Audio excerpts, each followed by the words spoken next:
que tenemos de la realidad. Por lo tanto, iremos reconstruyendo esta visión a partir de una temática que tiene que ver directamente con el rol de la mujer durante los diferentes siglos. Por lo tanto, será una conclusión de lo que nosotros ya hemos venido viendo en clases por medio de esta exposición compartida de los temas más relevantes y de las visiones más importantes de lo que es esta consideración de la historia.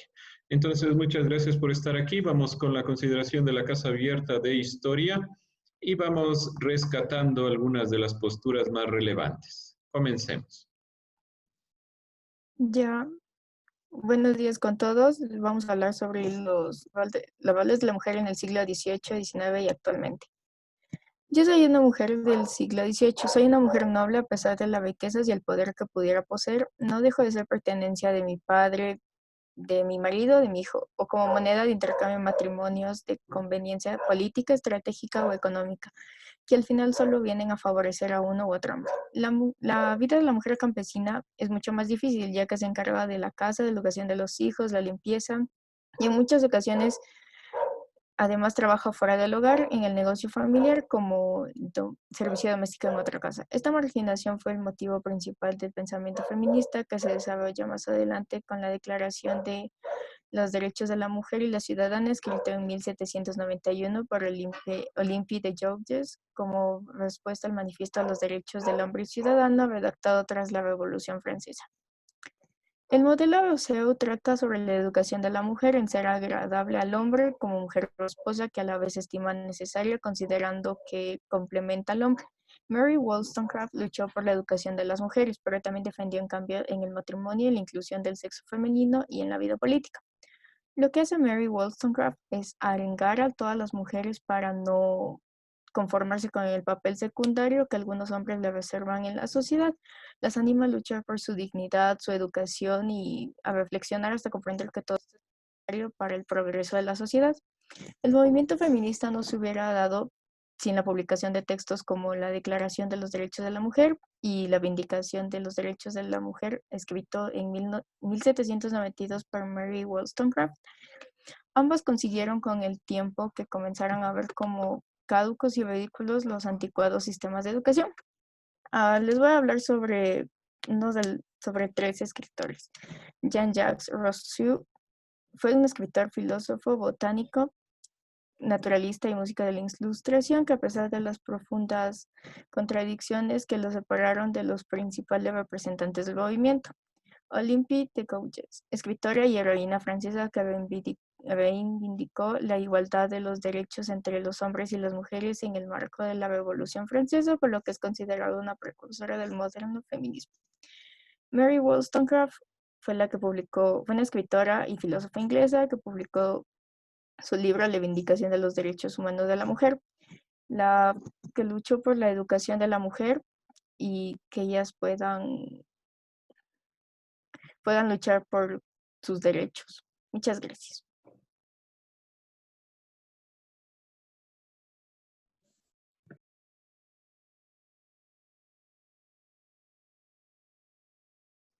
Bien, dentro de esta consideración que nosotros hemos podido observar, hemos visto principalmente el rol de la mujer durante el siglo XVIII, tomando una postura crítica de quiénes han sido las que han apoyado principalmente a la visión del rol de la mujer, cómo se han ido presentando estas perspectivas y tratando de tomar una postura. La idea final de la presentación era introducirnos no solo con presentar a los personajes, sino también introducirnos como nosotros, aquellos que se han ido visibilizando, se han ido introduciendo desde la visión, desde la perspectiva general de lo que es la mujer durante estos siglos.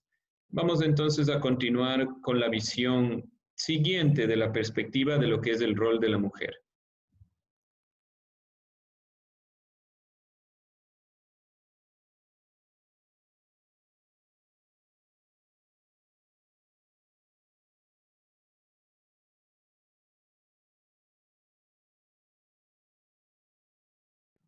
Bueno, yo les voy a hablar sobre el rol de la mujer en el siglo XIX. Yo como mujer del siglo XIX eh, sufría de diferentes tipos de discriminación. Me refiero a que no tenía derecho al voto, no podía realizar negocios, ni mucho menos estudiar. Mi único rol era el papel de madre y esposa, pero a pesar de esto logramos tener nuestra libertad, nuestro derecho al voto y a la participación ciudadana, gracias a la primera declaración del Seneca Falls, que fue en Nueva York en el año 1842. Y cabe recalcar que fue el primer documento colectivo del feminismo norteamericano. Poco a poco van avanzando en las demandas sociales hasta que por fin en el año 1870 se creó una asociación para la enseñanza de la mujer que nos permitió dar un gran paso hacia adelante. Yo les voy a hablar sobre una lucha feminista que se dio en el siglo XIX. Se conoció a Gertrudis Gómez de Avellaneda, una escritora y poetisa española del romanticismo. Se instaló en España, donde publicó su primera novela llamada Sap. Se consideró la primera novela antiesclavista. En el año 1842 salió de defensora en el divorcio de dos mujeres, mientras que en el año 1869 escribió La mujer, donde plantea la igualdad intelectual. El tratamiento que da a sus personajes feminismos le convierte en una de las precursoras del feminismo moderno. Gracias.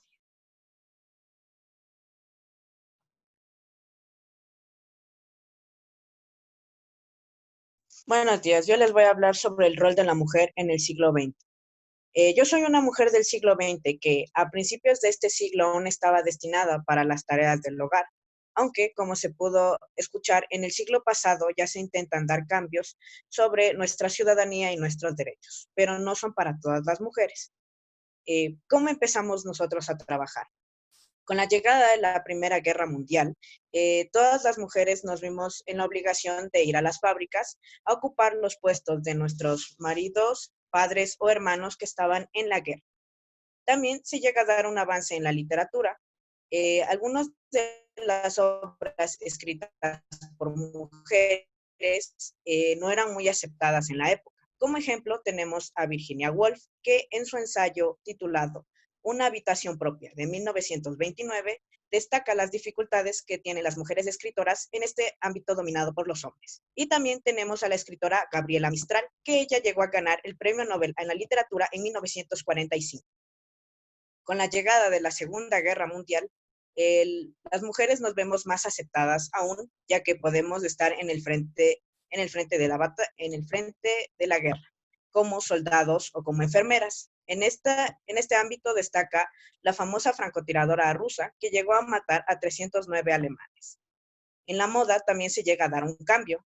A mediados de la década de los 60, el uso de la minifalda se populariza. Con esto también se da una diferente mirada hacia el cuerpo de la mujer y también se cambian los ideales conservadores que se tenía en la época. También en Cuba, en 1915, se llega a arrestar a una mujer por ocupar pantalón, cuando tiempo más después, para ser exactos, en 1990 se populariza el uso del pantalón para las mujeres. Gracias.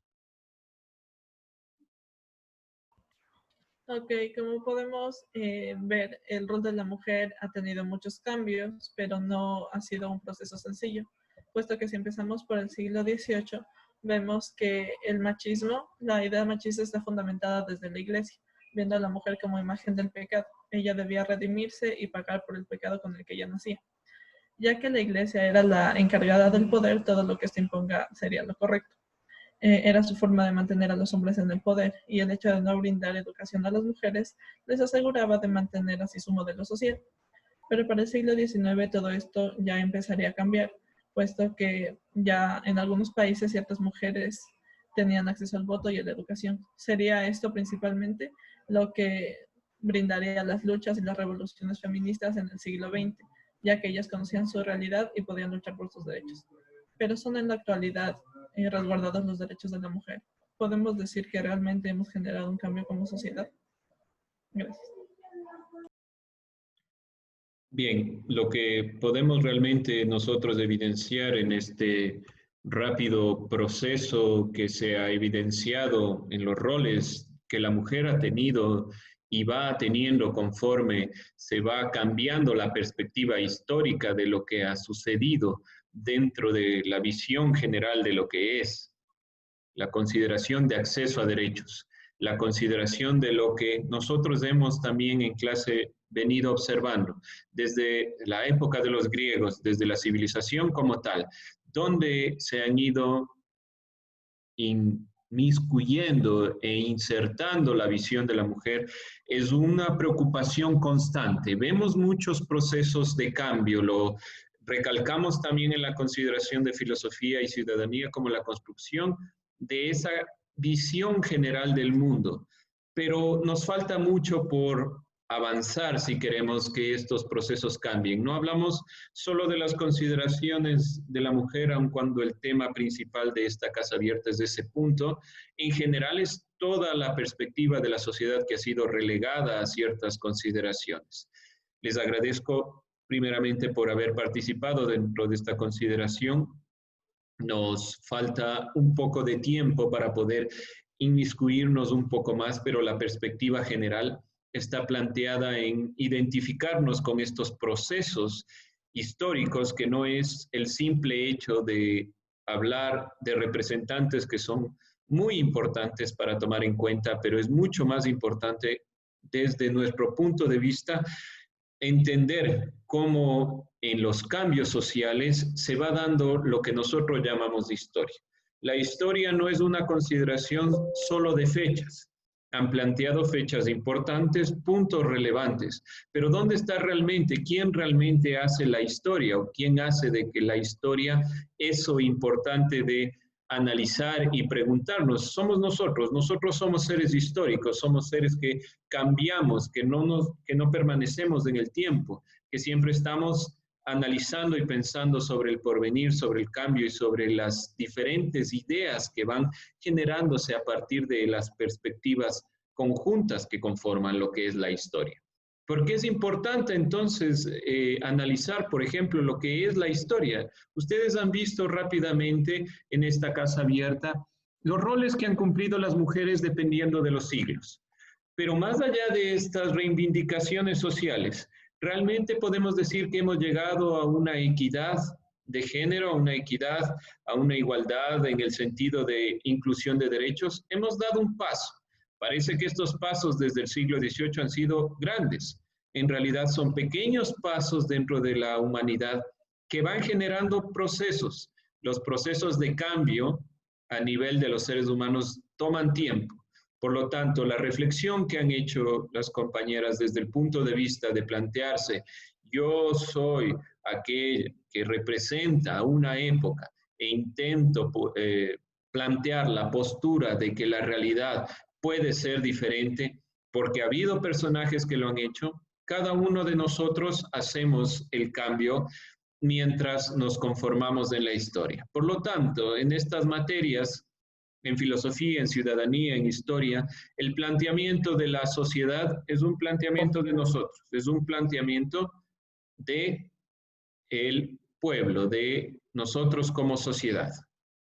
Entonces, no olvidarse que nosotros creamos y conjugamos toda esta visión. ¿Algo más que decir? Bien.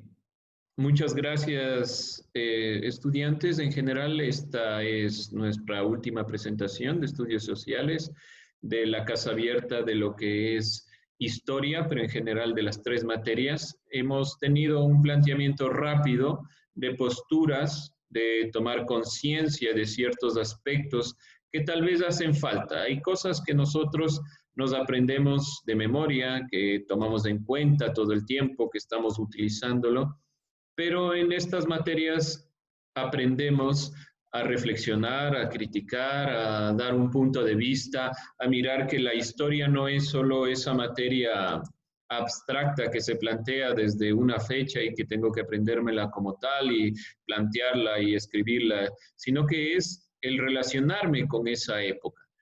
La humanidad es su conjunto histórico de la conformación de los hechos que han sucedido y van sucediendo. Por lo tanto, esta puesta en escena nos permite comprender el apoderarme de la época. No soy solo el ser humano que está en el siglo XX, que ha creado una idea de su realidad, sino soy el ser humano que tiene un bagaje histórico, que todas las consideraciones que han sucedido dentro de las épocas, de las diferentes épocas, afectan directamente mi posición, mi idea y mi criterio de la realidad. Por lo tanto, les agradezco por haber estado dentro de estos cursos. Espero que nos veamos el siguiente año. Este es un nuevo comienzo más que un final. Les agradezco por todo, por estar en clase, por participar, por dedicarle el tiempo a estas